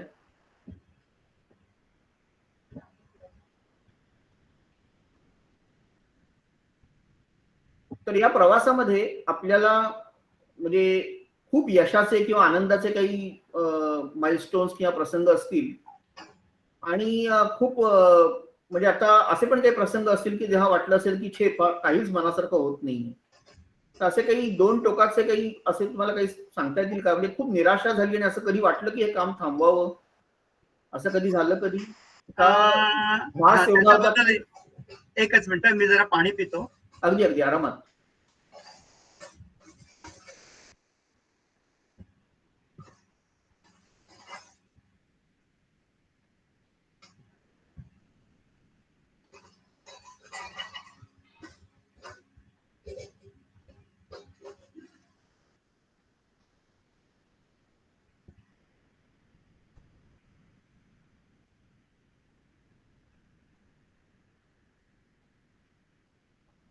तू पण पी. पुढचा प्रश्न वहिनींना पण विचारायचा आहे, त्यामुळे त्या पण असले तर बरं होईल. वहिनी नाहीयेत आता, वहिनी जरा आमच्या कन्येकडे गेल्यात बंगलोरला. बरं बरं बरं, हरकत नाही. मला असं मनात आपण आधी आपण गप्पा मारल्या तेव्हा माझ्या मनात आलं होतं की कामाच्या वेळेला असे काही खूप म्हणजे कठीण प्रसंग किंवा अक्षरशः कसोटीचे प्रसंग येऊ शकतात आणि त्यावेळेला आपल्या कुटुंबाचं असलेली साथ किंवा खास करून पत्नीची साथ फार महत्वाची असू शकते आणि काही खरंच कसोटीच्या प्रसंगी असं वाटू शकलं की बास आता अजून नाही पुढे, माझं काम जे होतं ते मी मी खूप केलेलं आहे आणि आता इथे थांबावं. म्हणजे असं कधी वाटलं का? नाही, असं कधी वाटलंच नाही. हे जाणून घ्यायला मला आवडेल. काही नाही, म्हणजे मला पहिल्यांदा हे सांगायला पाहिजे की मी सुदैवी आहे, कारण मला माझ्या कुटुंबाची अप्रतिम साथ मिळाली पहिल्यापासून. माझे मोठे बंधू प्रकाशराव पुरंदरे, माझ्या मोठ्या भगिनी श्रीमती संध्या बोरकर, माझी मोठी बहीण छाया पुरंदरे आणि माझी पत्नी अनघा पुरंदरे. आमच्या सगळ्यांचा वाटा आहे आणि माणूस एकटा काही करू शकत नाही, हे तर प्रत्येकालाच साधारण माहिती असतं. या सगळ्यांची अप्रतिम साथ मिळाली आणि म्हणून हे करणं शक्य झालं. काय झालं माहितीये का की याचं नेमकं उत्तर कशात आहे तसं सांगायचं झालं ना, तर मी असं सांगेन की मी मनी माइंडेड नाहीये. मी मनी माइंडेड नाहीये. म्हणजे मला असं वाटत नाही की आपल्याकडे खूप पैसे असायला पाहिजेत. तर मला काहीतरी काम करण्यात आनंद वाटतो, तर हा आणि आवडीचं काम करण्यात आनंद वाटतो अर्थातच. तर याच्यातून कदाचित हा प्रवास सुरू झाला असेल. आणि निराशेचे क्षण असं मी म्हणेन की कधी कधी आपल्याला वाटतं की आपण खूप जीव तोडून सगळं लोकांना सांगत असतो, तर त्याच्यातून त्यांच्याकडनं मिळणारा जो प्रतिसाद आहे ना, तो काही एवढा हे नाहीये, काय म्हणतात त्याला, प्रेरणादायी नाहीये प्रतिसाद. तर तो कधी कधी त्यामुळे निराश व्हायला होतं की मी एवढं सांगतो, मी एवढं करतो, आम्ही सगळेजण मिळून एवढं करतो. मी असं म्हणत नाही. सगळे लोक आहेत बरोबर, प्रचंड मोठा समाज आहे. समाजातले अनेक घटक आहेत, अगदी छोट्या छोट्या लहान मुलांपासून मोठ्या, या सगळ्या घटकांबरोबर काम करत असताना याच्यासाठी आणखीन लोकांनी पुढे यायला पाहिजे असं वाटतं कधी कधी. आणि त्यामुळे कधी कधी थोडस नैराश्य येतं. पण परत पहाट होते, परत सूर्य उगवतो, परत पक्ष्यांची किलबिल ऐकू येते आणि असं वाटतं की नाही रे, आपल्याला याच्यातून प्रेरणा घ्यायची आहे आणि या किलबिलाटातून, या सूर्याच्या किरणामध्ये असलेल्या शक्तीमधून आपण पुढे जायला पाहिजे, आपण काहीतरी करायला पाहिजे. कारण निसर्गात थांबलेपणा नसतो, साचलेपणा नसतो.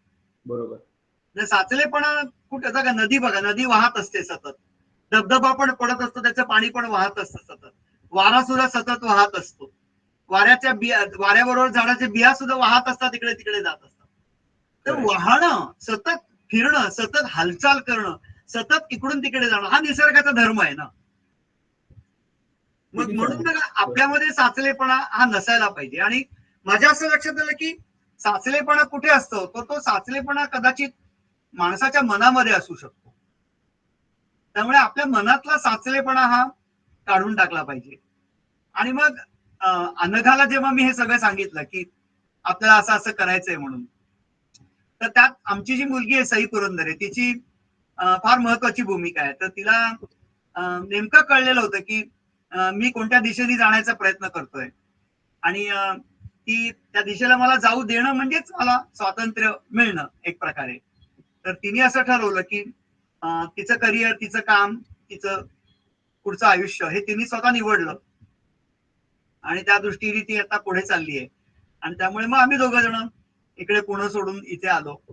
आणि म्हणजे मला असं वाटतं की माझ्या बँक अकाउंट मध्ये किती पैसे, त्याच्यापेक्षा माझ्या दारामध्ये किती चपला दिसतात. म्हणजे मला लोकांबरोबर राहायला खूप आवडतं, प्रचंड आवडतं मला. लोक प्रचंड आवडतात, कारण मी प्रत्येक माणसाकडनं शिकत असतो. आणि जादू आहे माणूस, म्हणजे जादू आहे, माहितीये का. माणसामधली जी ताकद आहे ना, ती कोणातच नाही, खरं सांगतो मी. आणि ही ताकद ओळखली पाहिजे आपण. आणि ही जी ताकद आहे ना, या ताकदीला जर का आपण विधायक वळण लावलं ना, तर माणूस चमत्कार करतो, अक्षरशः चमत्कार करतो. मी तर हो, पण आम्ही असं ऐकतो आणि आम्ही पाहिलेलं पण आहे की त्या लोकांबरोबर राहून तुम्ही त्यांची भाषा तर शिकलातच, पण प्राण्या पक्ष्यांची भाषा पण तुम्ही शिकलात आणि तुम्ही त्यांच्याशी बोलता. तर म्हणजे सांगाल का काही, की आम्हाला काही त्याचं काही छोटस आम्हाला काही त्याचं उदाहरण द्याल का? कारण आम्हाला फार आश्चर्य वाटतं, आम्हाला इथे माणसांशी बोलता येत नाही आणि तुम्ही आहे की नाही, माणसाशी संवाद पण आज मुश्किल झालेला आहे, पण तुम्ही प्राण्या पक्ष्यांशी संवाद करता, त्यांची भाषा तुम्ही शिकलात. हे कसं काही तुम्ही तादात्म्य कसं तुम्ही सांगाल काही उदाहरणं? काय माहितीये का, की एखादा माणूस हा किती वेडा असतो याच्या पातळ्या असतात की नाही. तर तुम्ही म्हणाल की मी येरवड्यातच राहण्याच्या लायकीचा आहे. असं म्हणू नका. नाही, मी गमतीने म्हटलं. तर हे याला वेडा व्हावं लागतो, अक्षरशः वेडा व्हावं लागतो. आणि काय माहितीये का, तहान भूक विसरता आली पाहिजे. असं काहीतरी आपल्याला स्वतःला आयुष्यात मिळालं पाहिजे की आपण तहान भूक विसरलो पाहिजे. तर ते मला मिळालं. आणि मला पक्षी खूप आवडतात, पक्ष्यांवरती माझं मनापासून प्रेम आहे. म्हणजे मी पक्षी निरीक्षक नाहीये, मी पक्षी प्रेमी आहे. पक्षी प्रेमी आणि पक्षी निरीक्षक याच्यात फरक असतो. म्हणजे पक्षी निरीक्षक पक्ष्यांचे निरीक्षण करून त्याला त्याच्यातून काय मिळालं हे शोधण्याचा प्रयत्न करत असतो. तर मी पक्षी बघत असताना त्याच्यावरती प्रेम करत असतो, त्याच्याकडनं मला काहीतरी मिळालं पाहिजे असं मला वाटत नाही. म्हणजे मी पक्ष्यांकडे कमॉडिटी म्हणून बघत नाही.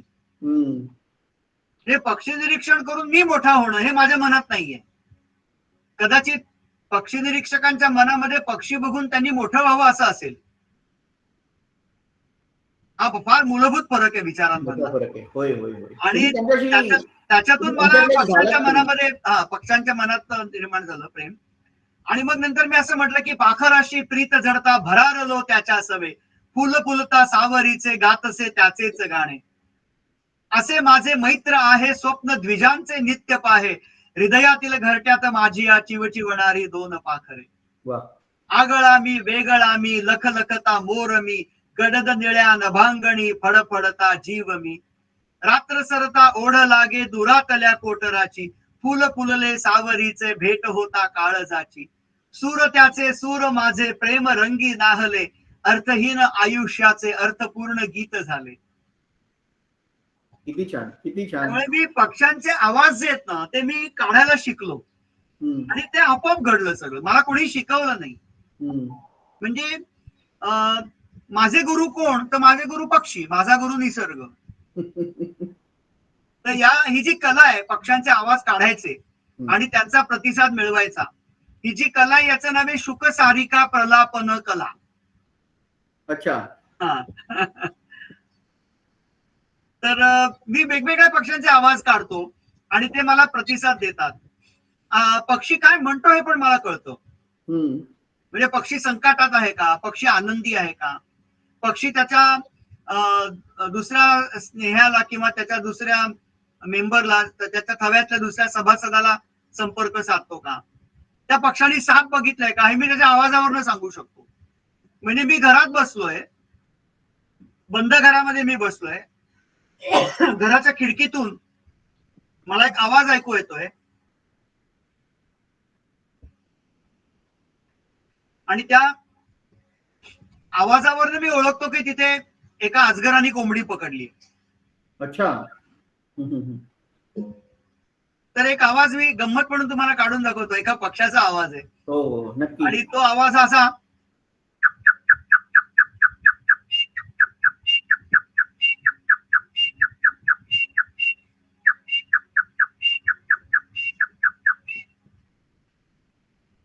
हा हा हा कसा होता म्हणजे आम्हाला सांगा जरा.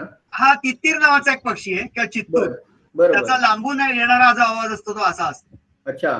किंवा आपल्याकडे पावसा नावाचा एक पक्षी आहे, ज्याला पपिहा म्हणतात हिंदीमध्ये. तर त्याचा आवाज बघा कसा असतो. हा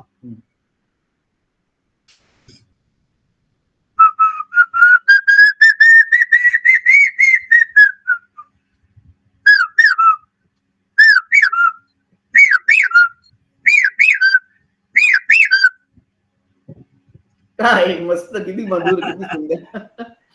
आणि तो एक नाजूक शिट्टी मारणारा पक्षी, त्याचं नाव आहे सुभग. तर तो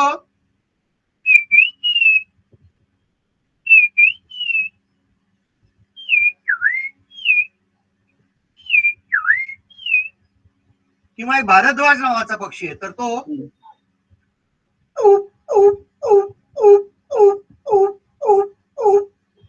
अशा प्रकारचा आवाज काढतो. तर लहानपणी काय झालं की मी 15-16 वर्षाचा असताना मला मित्र सारखे सांगायचे की तू शिट्टी खूप चांगला वाजवतोस म्हणून. त्यामुळे ज्या वेळेला शिट्टी वाजवण्याचा प्रसंग यायचा किंवा शिट्टी वाजवणं आवश्यक असायचं, तेव्हा ते मला बोलवून घ्यायचे शिट्टी मार म्हणून. तर तिथून कदाचित याची सगळ्याची सुरुवात झाली असेल. आणि मग नंतर मी म्हटलं त्याप्रमाणे, सूर त्याचे सूर माझे प्रेम रंगी नाहले, अर्थहीन आयुष्याचे अर्थपूर्ण गीत झाले.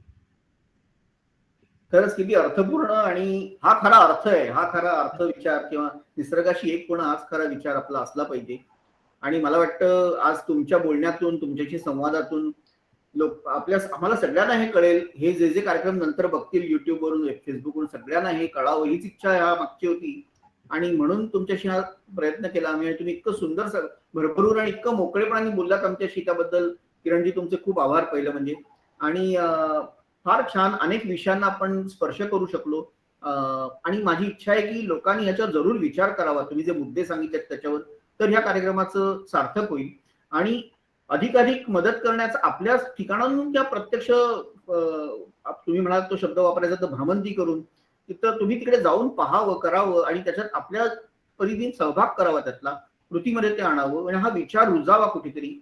आणि तर मग हे तुम्ही मगाशी म्हणालात तसं ह्या कामाचा गुणाकार होईल आणि खऱ्या अर्थाने त्याचा अर्थ आहे तो सगळ्यांना कळेल.